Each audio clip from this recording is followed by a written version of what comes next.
एक लेक्चर 11 साल होगा, एक केमिकल बॉन्डिंग का एक लेक्चर होगा, तुम लोगों को यहाँ से याद करके आना केमिकल बॉन्डिंग। उसके बाद वही कोऑर्डिनेशन होगा, ठीक है। तो नोट करना है केमिकल बॉन्डिंग में। लास्ट टाइम मैंने तुम्हें शायद मल्टीपल बॉन्डिंग पढ़ाया था। मल्टीपल बॉन्डिंग करा दिया था ना क्वेश्चन, कैसे निकालते हैं शॉर्टकट बता दिया था उसका, कैसे निकालते हैं शॉर्टकट बता दिया ना उसका, बताया था शॉर्टकट। एक बार देखो जरा, जैसे ClO3 नेगेटिव, ClO3 नेगेटिव में कौन से मल्टीपल बॉन्ड्स होंगे, पी पाई बी पाई या डी पाई बी पाई?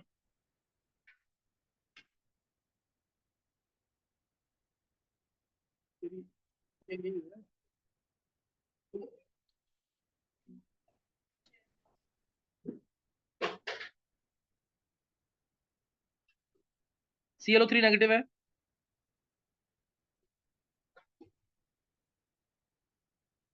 XCO3F2,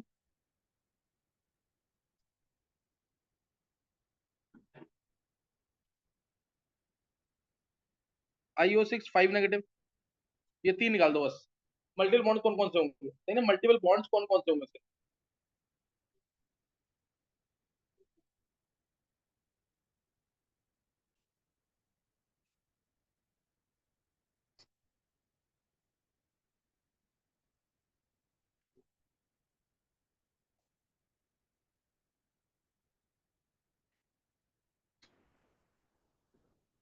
तीनों।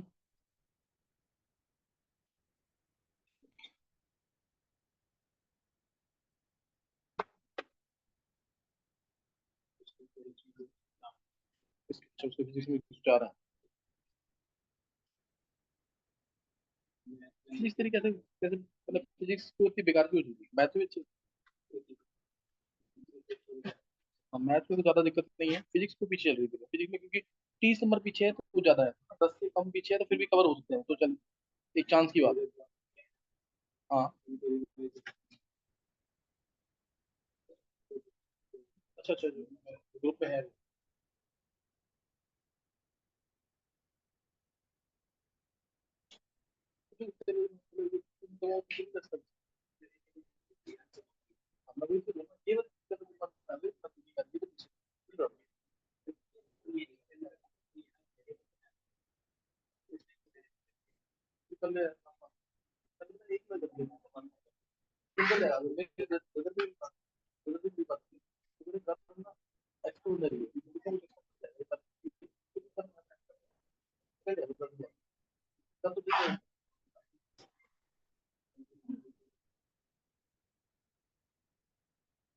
अच्छा, ये निकाल लिए।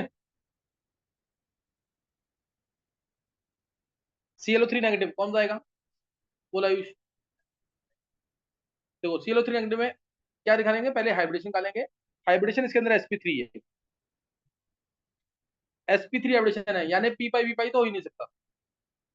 और दो पाई बॉन्ड है इसके अंदर, तो दोनों पाई बॉन्ड कौन से होंगे, पी पाई वी पाई, बता रखा है ना ये 0। XCO3F2, XCO3F2 हाइब्रिडेशन क्या है, sp3d, यानी पी पाई वी पाई तो हो ही नहीं सकता, क्या होंगे। हाँ, तो कितने होंगे, तीन। तीन डी पाई वी पाई, और कौन से D pi V pi, 5d pi 2p pi, oxygen का 2p, जेनॉन का 5d, बता रखा ना ये। नेक्स्ट। हाँ, इसमें IO6 5 नेगेटिव, 5 नेगेटिव है, एक ऑक्सीजन न्यूट्रल है, तो एक ही पाई बॉन्ड है, एक ही पाई बॉन्ड है।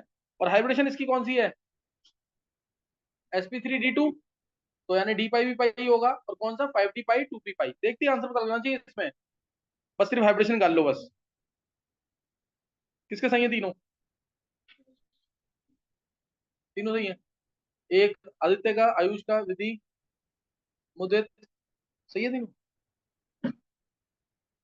करने का कैसे नहीं हुआ, समझ आ गया कैसे करना। हाँ। अच्छा, चलो सही है।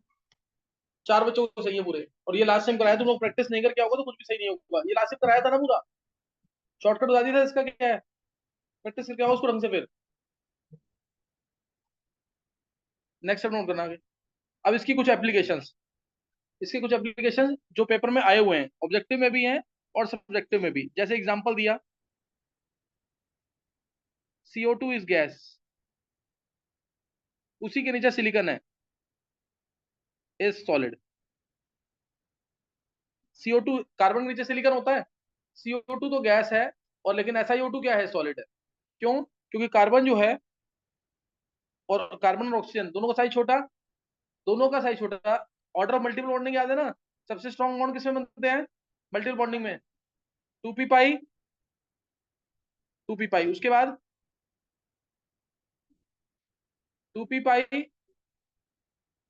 3d पाई, उसके बाद 2p पाई, 3p पाई।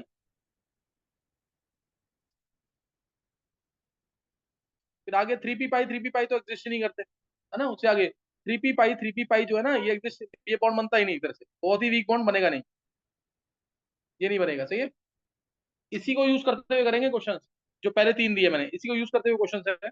अब CO2 गैस है और एग्जिस्ट कर रहा है आइसोलेटेड फॉर्म में। SiO2 जो है ना, वो सॉलिड होता है, इसका क्या रीजन लिखेंगे?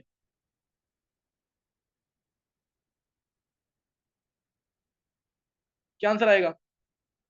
CO2 गैस है, SiO2 3D सॉलिड है। CO2 के अंदर कार्बन और ऑक्सीजन दोनों एक दूसरे के साथ क्या, कौन से बॉन्ड बनाएंगे?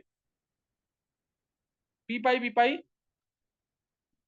और कौन से? 2p पाई, 2p पाई। मल्टीपल बॉन्ड एग्जिस्ट करते हैं कि नहीं? फोर्सेस स्ट्रॉन्ग होंगे, फोर्सेस बहुत स्ट्रॉन्ग होंगे। दूसरे मॉलिक्यूल से फोर्स क्या होंगे इसके? बहुत वीक। खुद के अंदर फोर्सेस बहुत स्ट्रॉन्ग, दूसरे मॉलिक्यूल से फोर्स बहुत ही वीक है। आगे जाके एक टॉपिक पढ़ोगे डाइपोल मोमेंट, उसके अकॉर्डिंग भी यहाँ पार्शियली नेगेटिव, यहाँ पार्शियली नेगेटिव, तो यहाँ पार्शियली क्या आएगा, 2 पॉजिटिव आएगा कि नहीं? तो ये इंडिविजुअल डाइपोल्स क्या हो गए, कैंसिल। पॉजिटिव से नेगेटिव डायरेक्शन होती है, पता ना? फिजिक्स में इसका उल्टा पढ़ते हैं। पॉजिटिव से नेगेटिव डायरेक्शन होती है, individual dipoles they will cancel the effect of each other, hence net dipole moment is zero.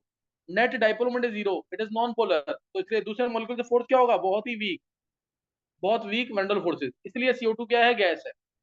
इसलिए CO2 क्या है, गैस है। चार पॉइंट भूलने नहीं है। कार्बन ऑक्सीजन का स्मॉल साइज, कार्बन और ऑक्सीजन का क्या है, स्मॉल साइज, ये जरूर मेंशन करना है। So they can easily form, most important, p pi multiple bonds. So they can easily form p pi multiple bonds. तीसरा पॉइंट, तीसरा पॉइंट, डिस्क्रीट मॉलिक्यूल एग्जिस्ट करेंगे फिर। Discrete molecules of CO2 will exist. Discrete यानी isolated single molecule. और and in between them, and in between them क्या होंगे अब, week van der Waals forces. Clear हो गया कि नहीं है? इसलिए CO2 गैस है। ये चार पॉइंट याद रहेंगे। क्या लिखेंगे, carbon and oxygen have small size, so they can easily form p pi multiple bonds, hence discrete molecules of CO2 are formed, and in between them there are weak van der forces। ये मैंने सिर्फ short form में लिखा है, पूरा answer लिख लोगे कि नहीं? ये इस वजह से CO2 क्या है, गैस है। अब नेक्स्ट है, SiO2 3D सॉलिड क्यों है? सिलिकॉन का साइज बड़ा हो जाएगा, सिलिकॉन का साइज बड़ा हो जाएगा। सिलिकॉन का साइज बड़ा हो गया तो क्या वो p पाई मल्टीपल बॉन्ड बना पाएगा? p पाई मल्टीपल बॉन्ड नहीं बना पाएगा ना, और बनेंगे भी इसमें तो कौन से बॉन्ड्स है वो? नहीं नहीं, इसके अंदर कौन से बॉन्ड बनेंगे, बनेंगे तो 2p पाई, 3p पाई, चार ही तो बॉन्ड है इसके अंदर, चार इलेक्ट्रॉन शेयर हुए ना। तो इसका 3p होगा, इसका 2p होगा, इसका 2p, इसका 3p, तो बॉन्ड कौन से बनेंगे मल्टीपल वाले? 2p पाई, 3p पाई। तो ये तो बहुत स्टेबल है नहीं, इससे ज्यादा स्टेबल तो डी वाले होते हैं, 2p पाई, 3d पाई वाले। ये बॉन्ड हल्का सा भी गर्म हुआ तो टूट जाएगा, और इस वजह से इसके क्या मिलेंगे, आइसोलेटेड मॉलिक्यूल्स नहीं मिलेंगे, ये इस तरीके से।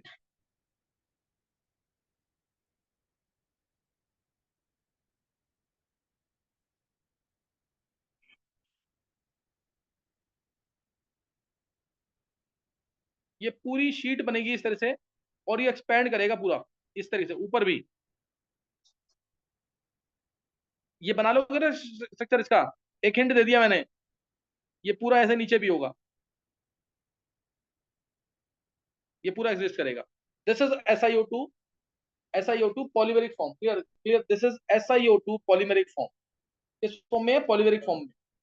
ये SiO2 की पॉलीमेरिक फॉर्म में है, और तुम्हें दिख रहा है ना SiO2 क्यों कहते हैं इसको, मैंने पहले भी बताया हुआ है। एक सिलिकॉन के साथ कितने ऑक्सीजन लिंक्ड है? हाँ, 4 ऑक्सीजन लिंक्ड है, लेकिन चारों हाफ लिंक्ड है कि नहीं? तो SiO2 इसलिए होना, 4 हाफ है तो O2 हो जाएगा ना, SiO2। क्लियर है कि नहीं है? SiO2 4 ऑक्सीजन सर लिंक्ड है और हाफ लिंक्ड है, तो क्या बन जाएगा इससे? SiO2। क्लियर है कि नहीं है?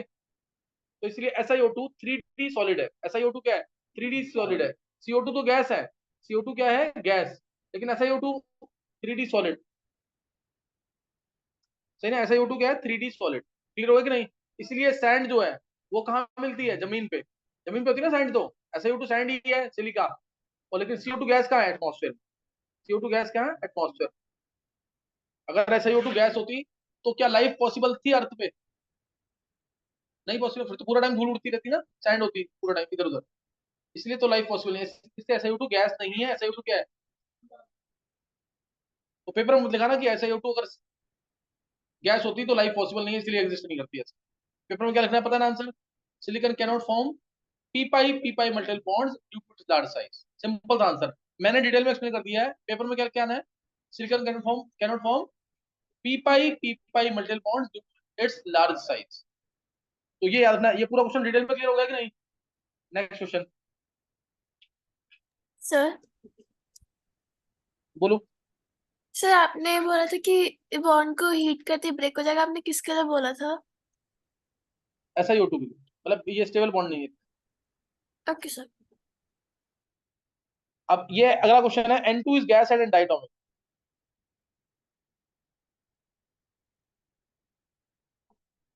N2 is gas and diatomic. Phosphorus is tetraatomic solid.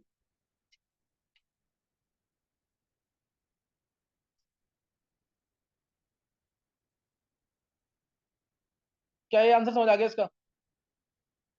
N2 is gas and diatomic, but phosphorus is tetraatomic solid.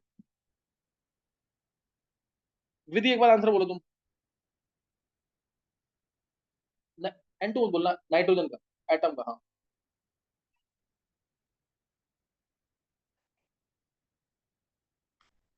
सुन लेंगे दोबारा। N का साइज छोटा, therefore it can easily form p pi multiple bonds with itself। क्या समझ आ गया? N का size छोटा, therefore it can easily form p pi multiple bonds with itself। N2 बन गया डिस्क्रीट मॉलिक्यूल मिल गया। पहला पॉइंट क्या था? Small size. दूसरा पॉइंट क्या था? Most important P pi multiple bond. तीसरा पॉइंट क्या था? डिस्क्रीट मॉलिक्यूल्स मिल जाएंगे। तो डिस्क्रीट मॉलिक्यूल्स मिल गए, अब इनके बीच में कौन से फोर्सेस होंगे? Weak van der forces. इसलिए क्या होगा? ये N2 gas. Week van der forces है तो गैस हो गया।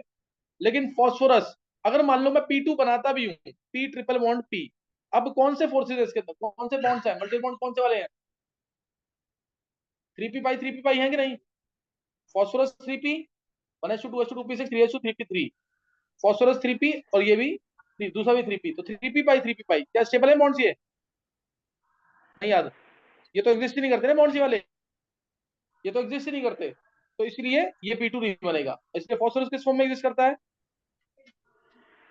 फॉस्फोरस एग्जिस्ट करेगा टेट्रा एटॉमिक सॉलिड की form. P4 is tetra atomic solid, इस तरीके से।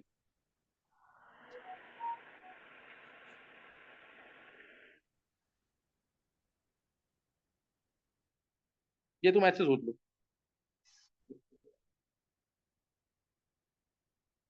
एक तरीका तो ये है,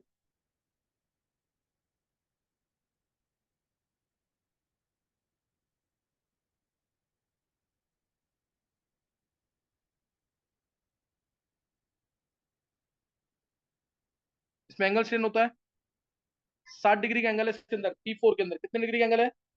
60 डिग्री का एंगल स्ट्रेन आ रहा है कि नहीं है? जैसे इसमें एडवांस में क्वेश्चन पूछूंगा, P4 के अंदर फॉस्फोरस की हाइब्रिडेशन क्या है? हाइब्रिडेशन क्या होगी इसकी? एक फॉस्फोरस 3 से लिंक्ड है, एक लोन पेयर है किसी की नहीं इसके पास, एक लोन पेयर है कि नहीं इसके पास, तो क्या हाइब्रिडेशन होगी? sp3। sp3। ध्यान रखना, आंसर अपने ऑब्जेक्टिव के ऑप्शन के अकॉर्डिंग मैनिपुलेट करना। रीजन, अगर मेरे से कोई पूछेगा यहाँ क्या हाइब्रिडेशन है, मैं कहूंगा नो हाइब्रिडेशन। साइड एटम की इलेक्ट्रॉनिटी कितनी है? 2.1, लेस देन इक्वल टू 2.1 बताया था, लेस देन इक्वल टू 2.1 बताया था कि नहीं ये? और फॉस्फोरस कौन से पीरियड का? Third period. तो नो हाइब्रिडेशन ज्यादा बेटर चॉइस है। लेकिन जो आंसर जो ऑप्शन थे उसमें था ही नहीं ये। पी के अंदर कितना परसेंट पी कैरेक्टर है, पी के अंदर कितना परसेंट पी कैरेक्टर है? 75% बोल देंगे अभी तो। 75% आएगा कि नहीं? है sp3 मतलब क्या है? p3 यानी 75% एस कैरेक्टर। एक लोन पेयर, एक लोन पेयर 60 डिग्री का एंगल आ रहा है, एंगल होना चाहिए 100 से ऊपर, क्योंकि sp3 एडिशन है, 100 से एंगल ऊपर होना चाहिए। 60 डिग्री का तो एंगल स्ट्रेन है कि नहीं है? बहुत एंगल स्ट्रेन है, therefore it is very reactive. और जो मैंने स्ट्रक्चर दिया है p4, ये व्हाइट फॉस्फोरस का स्ट्रक्चर है। किसका स्ट्रक्चर है? व्हाइट फॉस्फोरस का, व्हाइट फॉस्फोरस का स्ट्रक्चर है ये।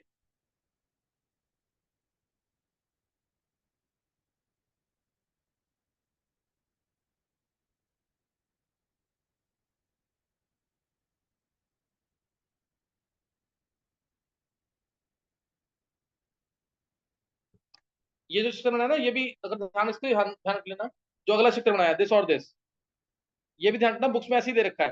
लेकिन एक बार पूछा इसके अंदर कितनी रिंग्स हैं, टोटल 3 मेंबर्ड रिंग्स कितनी है, ट्रायंगुलर रिंग्स कितनी है इसके p4 के अंदर, तो कितनी आएंगी? टोटल 3 मेंबर की ट्रायंगुलर रिंग्स कितनी है? 4 होंगी कि नहीं? एक, दो, तीन और एक। एक कहाँ होगी? पीछे की तरफ होगी कि नहीं? तो इसे टोटल रिंग्स कितनी है? चार, चार ट्रायंगुलर रिंग्स।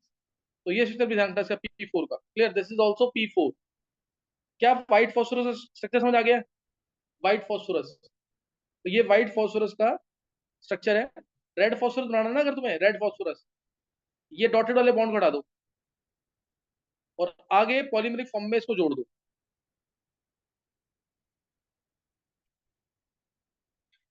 सेम चीज बना के।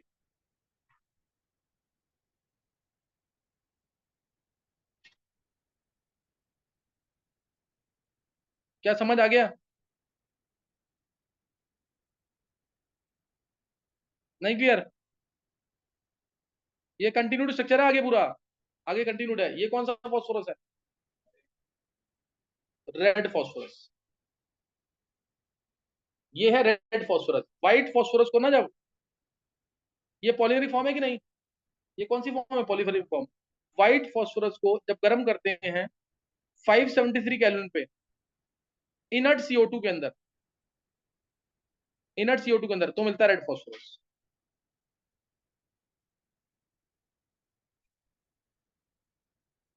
तो मिलता है red phosphorus.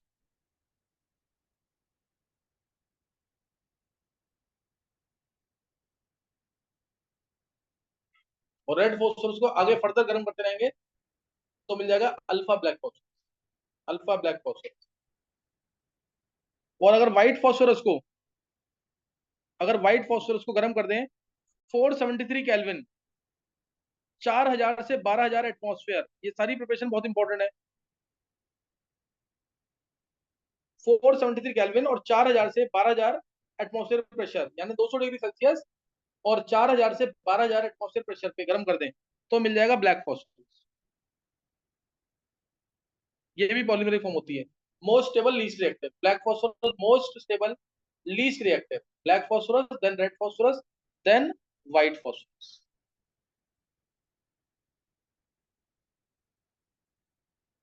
Black phosphorus, red phosphorus, then white phosphorus.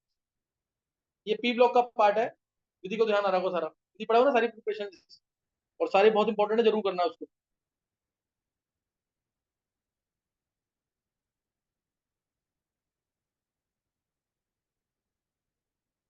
विधि तुमने रिएक्शन अलग लिखनी है पी ब्लॉक की, लिखी हुई है ना सारी ये। व्हाइट फॉस्फोरस को गर्म करेंगे, रेड फॉस्फोरस, गर्म कर देंगे black phosphorus, red phosphorus structure बता दिया, व्हाइट फॉस्फोरस स्ट्रक्चर बता दिया। बेंजीन लाइक कुछ स्ट्रक्चर होता है ब्लैक फॉस्फोरस का, बेंजीन लाइक कुछ स्ट्रक्चर होता है इस तरीके से।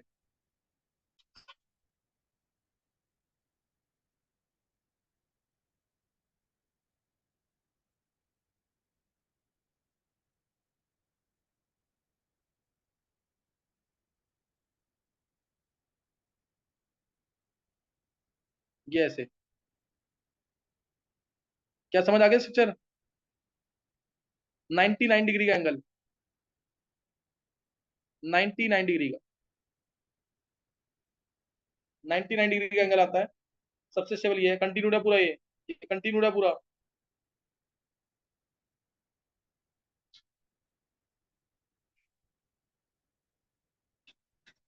ये कंटिन्यूड है पूरा।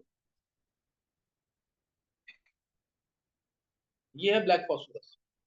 जब व्हाइट फॉस्फोरस को 473 केल्विन 4000 से 12000 एटमॉस्फेयर पे गर्म करते हैं तो ये मिलता है। व्हाइट फॉस्फोरस को इनर्ट एटमॉस्फेयर में हीट करेंगे तो क्या मिलता है? Red phosphorus. व्हाइट फॉस्फोरस को इनर्ट एटमॉस्फेयर हीट करके क्या मिलेगा? Red phosphorus. ये याद रखना है, ये याद रखना है। और व्हाइट फॉस्फोरस को अगर हीट करते हैं अल्कली के साथ इनर्ट एटमॉस्फेयर ऑफ CO2 के अंदर, इनर्ट CO2 में, तब क्या मिलता है? ये सबसे इंपॉर्टेंट, मुझे जितनी रिएक्शन लिखाई ना सबसे इंपॉर्टेंट रिएक्शन है। व्हाइट फॉस्फोरस को अल्कली के साथ हीट किया इनर्ट CO2 के अंदर तो क्या मिलेगा?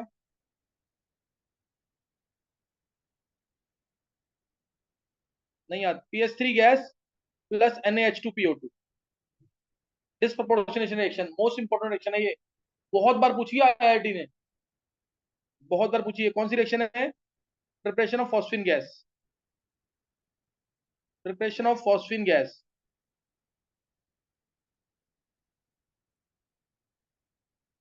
दोनों क्वेश्चन पता क्या कैसे पूछेंगे? पहला question, what happens when white phosphorus is heated in inert atmosphere of CO2, क्या लिखोगे? क्या मिल जाएगा? Red phosphorus. और अगला अगला question, what happens when white phosphorus is heated with alkali in inert CO2, तब क्या मिलेगा? PS3 गैस और साथ में H3PO2। H3PO2 है ना ये, N हटा के H लगा दो, क्या है ये? H3PO2। ये H3PO2 है।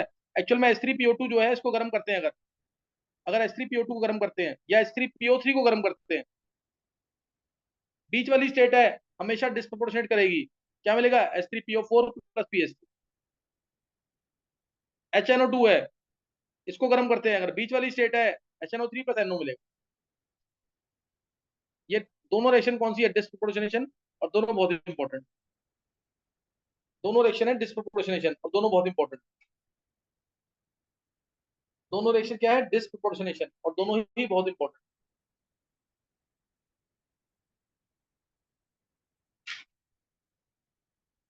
नोट कर लिया? तो इसमें क्वेश्चन जब आया था ना, अब एक बार IIT में क्वेश्चन आया कि व्हाइट फॉस्फोरस को हीट किया अल्कली के अंदर इनर्ट एटमॉस्फेयर ऑफ CO2, जो प्रोडक्ट्स मिले हैं उसमें स्टेट्स क्या है? जो प्रोडक्ट मिले हैं उनमें स्टेट क्या है? पहला ऑप्शन दिया जैसे -3 +3, दूसरा ऑप्शन -3 +5, तीसरा ऑप्शन +3 +5 +3 +1। क्या मार्क करेंगे? कौन सा ऑप्शन?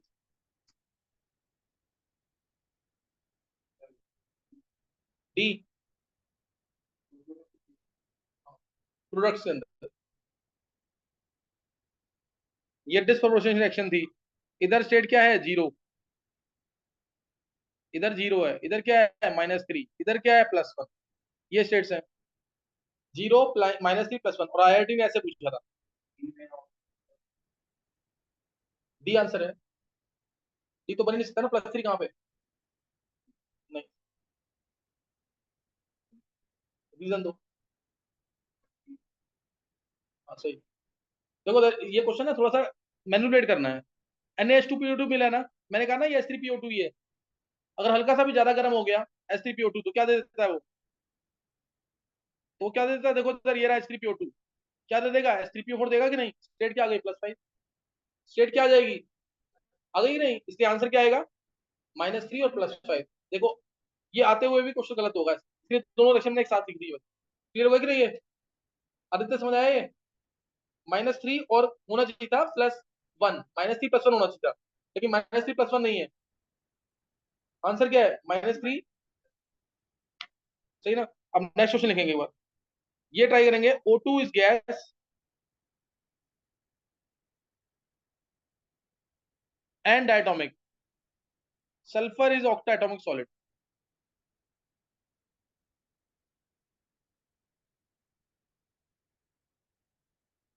इसका आंसर बताओ क्या आएगा?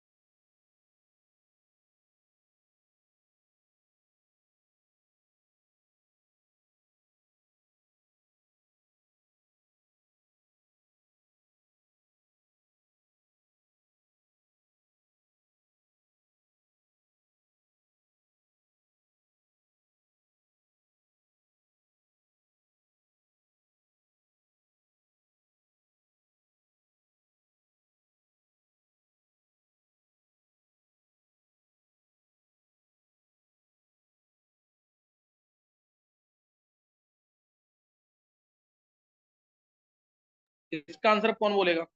इसका आंसर इधर से कौन बोल देगा? तू बोले हिमांशु। O2 गैस और डायटोमिक है, सल्फर ऑक्टा एटॉमिक सॉलिड। नहीं बता। हाँ एक, 4 पॉइंट थे ना। फायदा थोड़ी है सर। लक्ष्य तू बोल। Multiple bond. हाँ बिल्कुल सही आंसर, ये परफेक्ट आंसर। और ऑक्सीजन का साइज छोटा, तो वो खुद के साथ क्या बना लेगा? 2p पाई मल्टीपल बॉन्ड्स, 2p पाई मल्टीपल बॉन्ड बना लेगा, जिसकी वजह से इसके डिस्क्रीट मॉलिक्यूल्स मिल जाएंगे। दूसरे O2 मॉलिक्यूल से फोर्स क्या हो जाएगा? Only weak bundle force, only weak bundle force, इसलिए O2 गैस होगा और डायटोमिक। सल्फर जो है S2 नहीं बनाता है, ये बहुत हाई टेम्परेचर बनाता है, ये बहुत हाई टेम्परेचर पे ये S2 बनता है। Sulphur in vapour state shows paramagnetism, बहुत इंपॉर्टेंट क्वेश्चन है। Like O2, sulphur O2 paramagnetic होता है कि नहीं? पाइसा 2px पाइसा 2py में एक एक इलेक्ट्रॉन, याद है कि नहीं? है पाइसा 2px में और पाइसा 2py में एक एक इलेक्ट्रॉन MOT के अंदर पड़ा हुआ है। Sulphur in vapour state shows paramagnetism, एक इंपॉर्टेंट क्वेश्चन है। Sulphur in vapour state like O2 shows paramagnetism. क्या लिखेंगे? Sulphur in vapour state exist like S2, like O2 sorry, sulfur in vapor state exists like O2 and has unpaired electrons in anti-bonding pi orbitals। जिसको MOT याद होगी वो समझ आ गया होगा उसको। नहीं तो S8 ये ऐसे एग्जिस्ट नहीं कर सकता, ये ऐसे एग्जिस्ट नहीं करेगा, और ये ऐसे एग्जिस्ट करता है।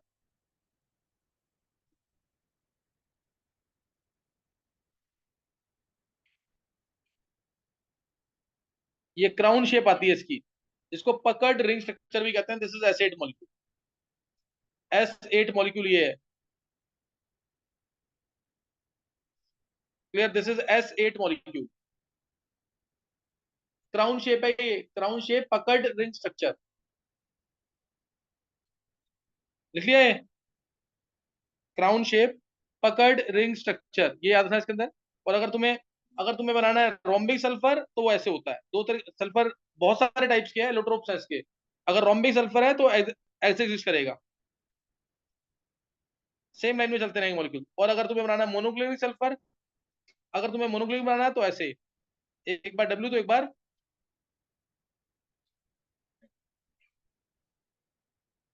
समझ गए कि नहीं है?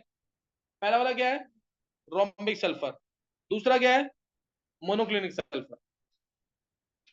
369 केल्विन से ऊपर temperature, greater than 369 kelvin temperature, तो मोनोक्लिनिक सल्फर स्टेबल है।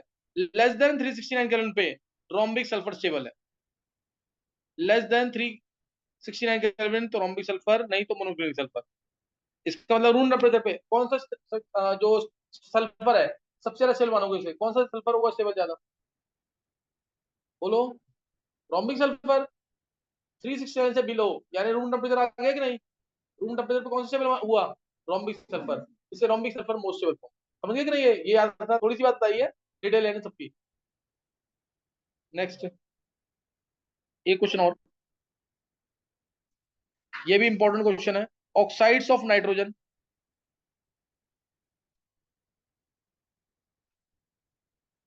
Have open chain structures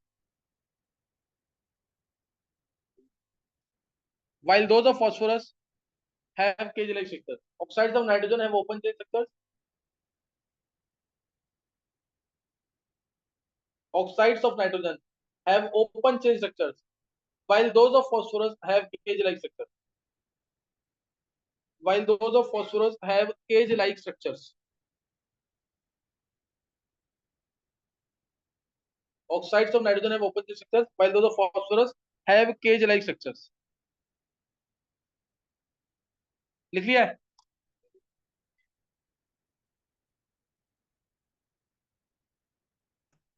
Oxides of nitrogen have open chain structures, while those of phosphorus have cage-like structures. Have cage-like structures. लिख लिया कि नहीं? देखो ऑक्साइड्स ऑफ नाइट्रोजन, जैसे N2O, N triple bond N, एक oxygen है N2O, N अपना lone pair O को देगा, कोऑर्डिनेट बॉन्ड ऐसे शो कर दो, या N triple bond N plus O minus, दोनों एक ही बात है कि नहीं? This is N2O। Open structure है कि केज लाइक है? ओपन चेन है ना। और रेजोनेंस दिखानी है तो रेजोनेंस दिखा सकते हो, ये इलेक्ट्रॉन इधर, ये इलेक्ट्रॉन इधर, ये आ जाएगा, ये आ जाएगा कि नहीं? ये रेजोनेंस स्ट्रक्चर इसका, नाइट्रस ऑक्साइड इसका नाम है, लाफिंग गैस भी कहते हैं इसको। देखो इसको एनेस्थेटिक एजेंट की तरह यूज करते हैं। It produces hysterical laughter when inhaled in excess, laughing gas nitrous oxide, इसका है ओपन चेन स्ट्रक्चर। दूसरी NO स्ट्रक्चर कैसा है? N2 बना लिया ना। NO का स्ट्रक्चर भी कैसा है देखो, ये तो तुम्हें मैंने पढ़ा रखा है ऑर्डर इलेक्ट्रॉन स्पीशीज में, कुछ याद है कि नहीं? N डबल बॉन्ड O एक, और N डबल बॉन्ड O ये दूसरा, क्या हो जाएगा दोनों में? बॉन्ड फॉर्मेशन होगा कि नहीं? डाइमर, क्या डाइमर आसानी से बनता था, डिफिकल्टी से बनता था इसका? नहीं याद है, डिफिकल्टी से, क्योंकि क्योंकि इसका जो ऑड इलेक्ट्रॉन है वो दो एटम के बीच में डीलोकलाइज है, किससे? नाइट्रोजन और ऑक्सीजन के बीच। याद है ना, Cl2 में 3 में डीलोकलाइज था, इसलिए इसमें लूज डाइमर बनता है, और वो भी सॉलिड और लिक्विड स्टेट में। सॉलिड और लिक्विड स्टेट में क्या बनता है? Loose dimer. मैंने तो ऐसे दिखा दिया प्रॉपर डाइमर, लेकिन एक्चुअल में ये दिखाते हैं इसको dimer.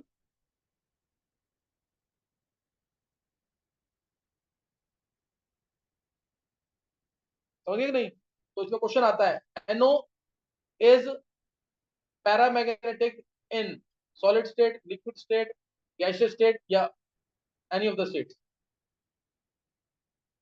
Solid state, liquid state, gaseous state, किसमें होगा पैरामैग्नेटिक? NO।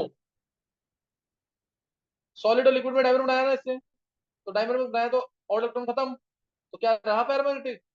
नहीं, इसीलिए ये गैसियस, ये पैरामैग्नेटिक कब होता है? Only in the gaseous state. समझ गए कि नहीं? सॉलिड और लिक्विड स्टेट में लूज डायमर आता है, तो ये क्या होगा? डायमैग्नेटिक, तो डायमैग्नेटिक होगा। और NO turns brown in air, NO turns brown in air, क्या आंसर लिखोगे? हाफ O2 आएगा, क्या बन जाएगा? NO2 gas. और NO2 गैस कौन से कलर की होती है? रेडिश ब्राउन, याद है ना? NO2 gas reddish brown, Br2 gas reddish brown, chromyl chloride के वेपर्स रेडिश ब्राउन, बहुत सारे हैं जो रेडिश ब्राउन फॉर्म में।